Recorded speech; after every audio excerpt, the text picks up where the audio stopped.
Hello guys, welcome to my channel and this is another vlog.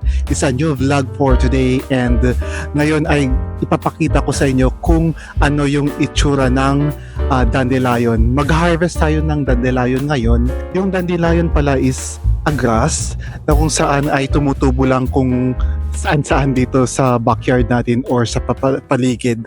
I've been drinking dandelion tea for like 2 or 3 weeks as of now, and it really feels great na ihalo ito sa ginger, lemon, and turmeric.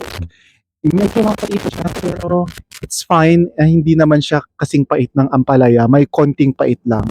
But I think I'm gonna use this for quite some time kasi very convenient and very cheap. Hindi mo kailangang magbayad kasi it's growing everywhere. Including sa park and kahit saan, kahit sa bundok, makikita mo to. And yeah, later on ipapakita ko sa inyo kung ano yung dandelion and perhaps kung meron din kayong problema sa cholesterols, fatty liver, diabetes, this is a good alternative for you. But anyway, just to be safe, you have to consult your doctor before you drink this tea. But since natural naman siya and it's not an herbal supplement, you can harvest this one anytime anytime you want. Then I think it's safe kasi nga wala ding mga fertilizer, insecticides na nakahalo dito, and yeah, it's growing here wildly just within our backyard.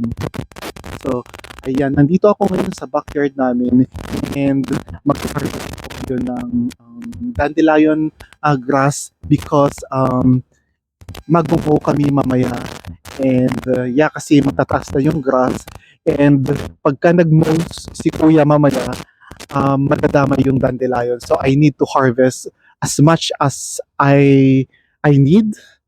Yeah, and then i-store natin yan sa fridge, isisil natin yan later on.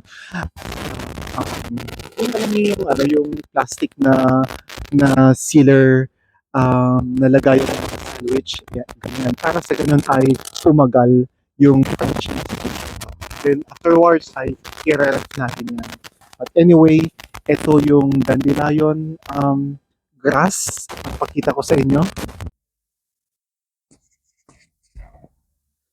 So ito yung itsura ng dandelion grass. Ito mismo. Ito. Para siyang lettuce. Pwede ding ihalo ito sa mga salad.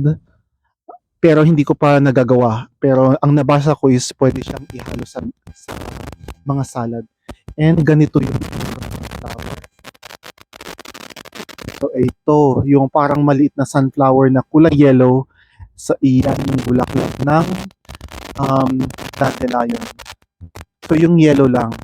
Hindi kasama yung mga white. Iibang yung kulay white, ibang damo to, at hindi yan yung kailangan natin. So ang kailangan natin is yung dandelion na parang sunflower na kulay yellow, and yung leaves niya ay ganito. Ayan, para siyang lettuce or petchay.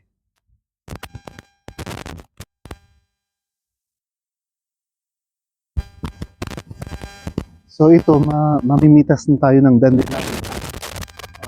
Ganyan lang, simple lang, mabilis lang. Ganyan yung pagputol.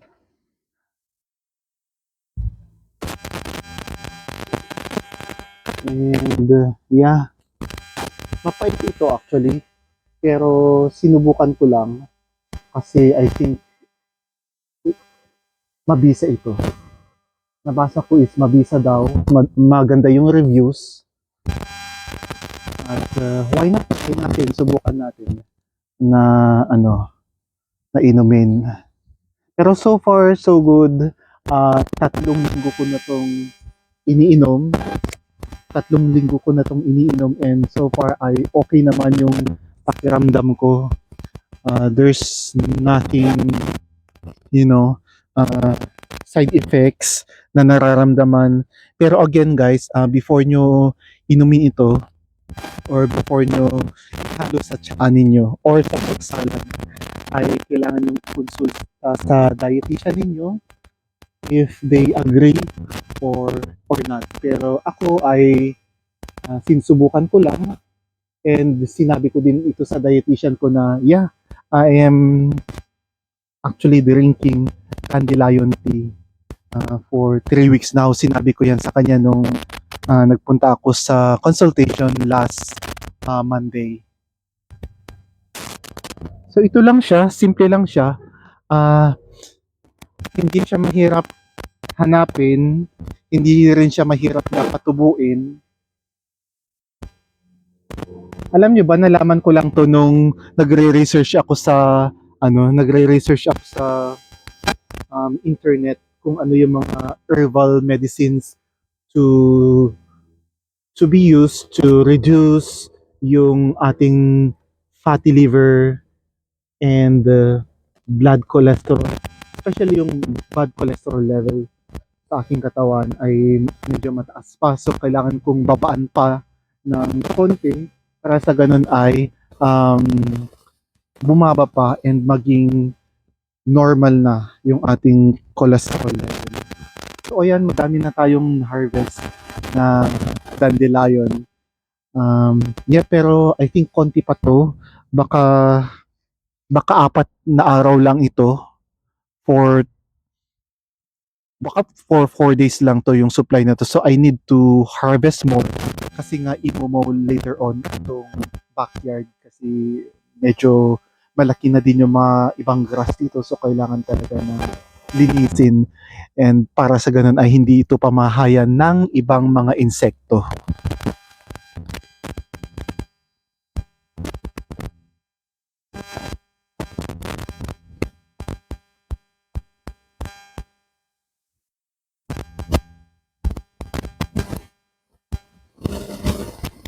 So ayan guys, ang dami, sobrang ang dami talaga. Ang dami din yung supply.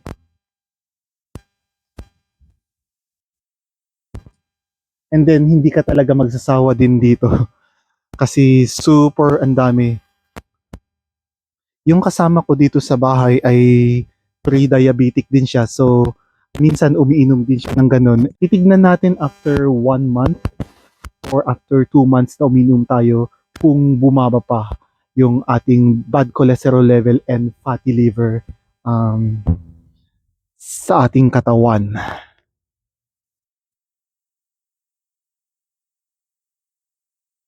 So far ay wala masyadong bulaklak ngayon, medyo nahulog na yung iba. Kaya, pero meron yung mga nandun, mga banda doon ay may mga bulaklak. Pero later on, pupunta tayo doon para kumuha naman ng flowers.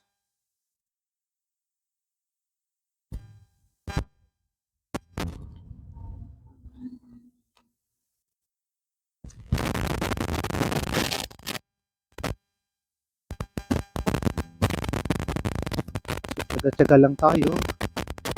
Iniiwasan ko din kasi na uminom ng mga synthetic um, kasi I know na may mga side effects ang mga ito.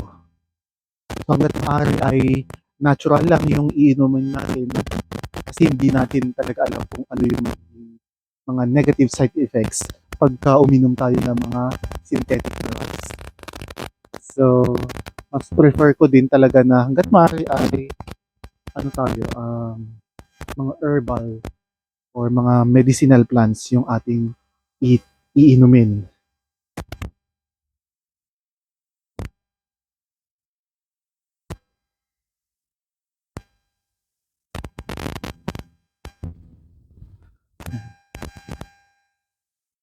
Ang dami dito, actually. Hindi ko to maubos lahat.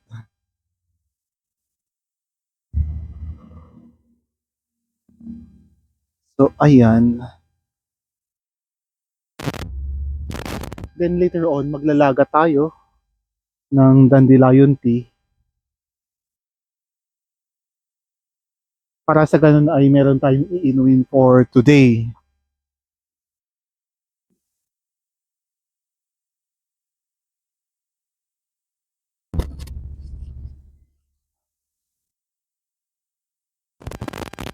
So, ayun siya. Kailangan nating kunin lahat ito. Good for 2 weeks na supply.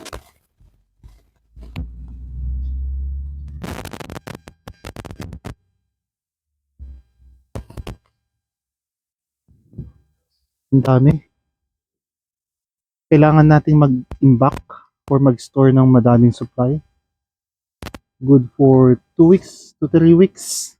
I hope ay meron tayong enough na supply ng dandelion. Malakas yung hangin dito ngayon. Pero, yeah. Maganda yung weather. And it's a perfect time to harvest dandelion.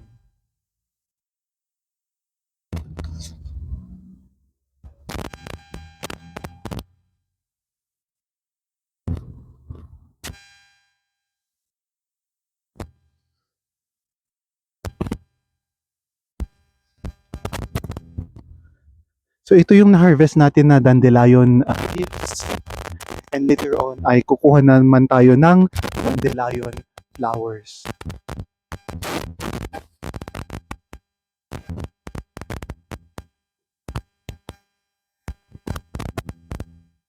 So, next step natin is kukuha tayo ng dandelion flowers over there dito sa may harapan ko.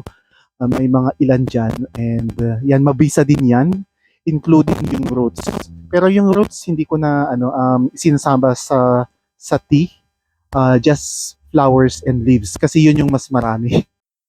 So ito yung dandelion flower.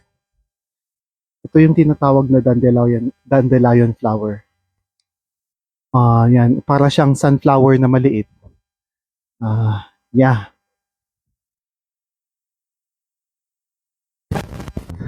Kukuha lang tayo ng dandelion flower dito kasi ihalo natin sa ating tea na gagawin mamaya. Ayan.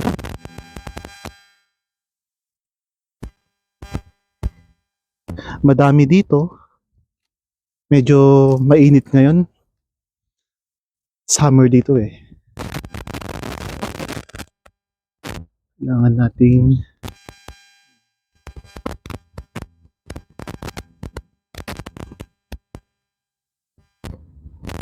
nating i-harvest ito.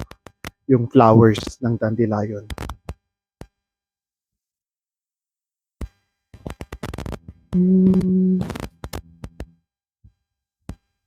Yeah. So ito yung itsura ng dandelion flower. Medyo konti lang. Ito siya. Ito. Ayan. Diba? Para siyang yung manzanilla sa Pilipinas. Pero wala siyang amoy. So mag-harvest lang tayo ng konti. And dadagdagan lang din natin ng konti yung ating supply. Para sa ganun meron tayong enough na supply for the next 2 to 3 weeks. Kasi matagal-tagal pa ulit tumubo yung grass na to once na nilinisan yung backyard natin. Once na nilinisan yung backyard natin, it will take at least 3 weeks para tumubo ulit ito. Or 2 or 3 weeks. Kung meron kayong mga dandelion grass and if you are, any relatives or friends or even including you if you are having some cholesterol level and fatty liver issues and if you have pre-diabetes and I think you can consider drinking this one, but again you have to consult your doctor or your dietitian before drinking this tea. But since I believe sa opinion ko lang naman, since ito ay herbal and it's a natural plant and there's no any insecticides and pesticides na nilagay dito, I think this is safe to drink and but um, be cautious to drink this one in moderation. Hindi naman kailangan na sobra-sobra nating inumin yung tsaa na 'to. Kasi lahat ng sobra ay hindi rin maganda.